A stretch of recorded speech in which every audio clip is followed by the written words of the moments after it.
The fastest time I had something sell out was in 6 minutes. This is Zaya Wade on her 14th birthday roller skating themed party wearing Louis Vuitton and Asata Maisé. My work was not popular at some point at all. It was just weird to people. They were like, what is this? Why do you use these colors and these fabrics? This is bizarre.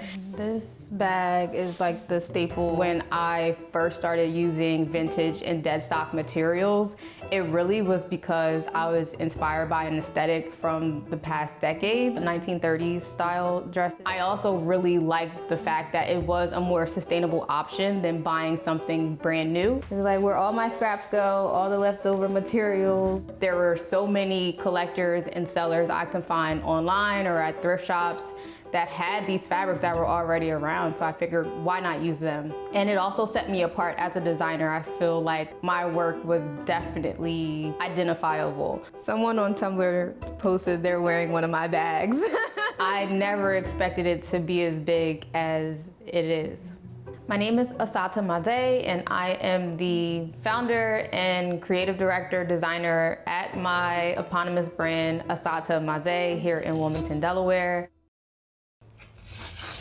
I have a little bit left over, and I think I'll probably make a handbag or some type of accessory from whatever's left over. I think sustainability is just so deeply ingrained into my lifestyle that is just automatically reflected into the way that I work. I'm so excited about So that's the image right there. Like, also the dyes that they use are plant-based. For me, that means no plastic in my packaging. That means creating slowly and with intention. Every box, I put a handwritten note in every package. All of that, I feel, is what a lot of people and brands can do.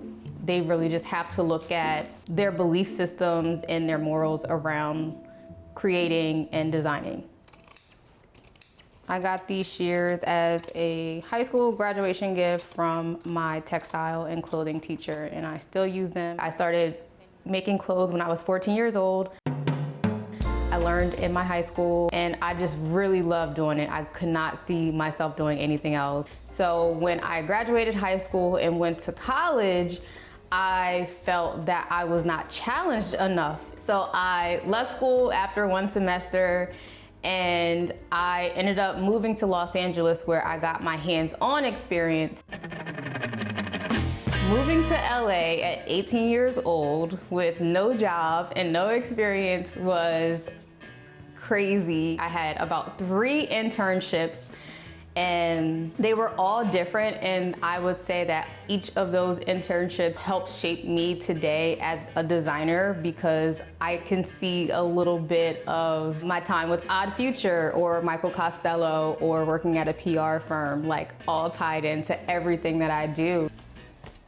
I really love working with this fabric. After LA, I went to London for another internship, and being in London was just this really cool cultural and like influential place for me. I started watching more films from like past decades and really got into the costume design. I think at the same time I started watching Mad Men, and I was so inspired by the costume design there, and I bought my first lot of like vintage fabrics, I think in 2016. And that for me was like a really big shift in my work. It's inspired by like 1950s wiggle style dresses. I was like all about the Mary Quant and Savile Row type of fashion because of London. So this is one of my patchwork bags. The patchwork bags were just another happy accident like everything else that I do. This was during the pandemic. I had very little money to spend on extra materials, and I had all of these remnants from my past projects in the last few years that I saved because I just could not part with them. Even wearing the the same gingham that you see here today. And I started to cut squares out of them and started to patch the squares together and make these big panels. And I figured, what can I do with this? And a handbag was just small enough and big enough to do something with the size of the patchwork panels that I had.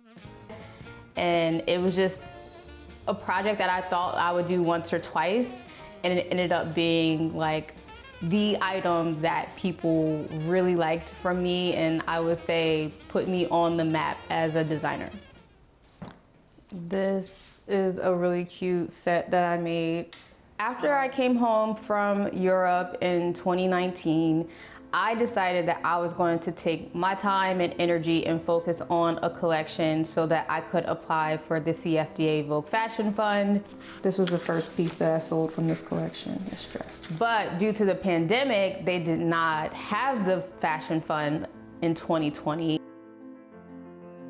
So I spent all this time and energy and money to create a collection, and I felt so defeated. 2020 for me as a designer felt like a wildfire. So many things happened, from me losing my job to not having any type of work, and it was just something after the other. And with Halsey, that was just something that I was not expecting at all. I made a Twitter because my friend wanted me to. I never was big on Twitter, and I saw that people were tweeting Halsey because of the Black Creators Funding Initiative. So I was just like, hey Halsey, I'm Asata, I'm a designer, I need some help.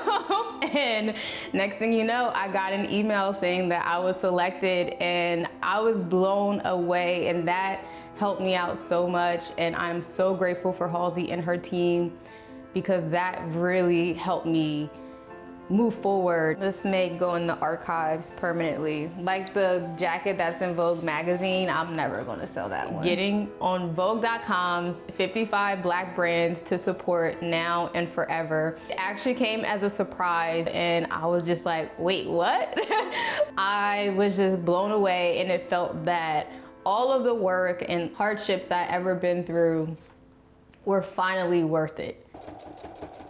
I will definitely say that 2020 was the year that Black designers and creatives finally got the space and the recognition that we deserved. It took a lot of detriment to get here, but now we are being highlighted more than ever. It just has really cool shapes and stuff. And we're all out here doing what we love to do. We all have our own purposes, our own aesthetics, and I love to see it. It really inspires me to keep going. Being a designer from Wilmington, Delaware, it's definitely just proof that creative people are everywhere. It really all comes down to me believing in myself and pushing forward regardless of any challenges. You don't have to be a certain age. You don't have to go to Central St. Martin's. I'm 28 years old. I don't have a degree. It doesn't mean like you have to be from a big city to make it big or to be creative in general. We all have it in us.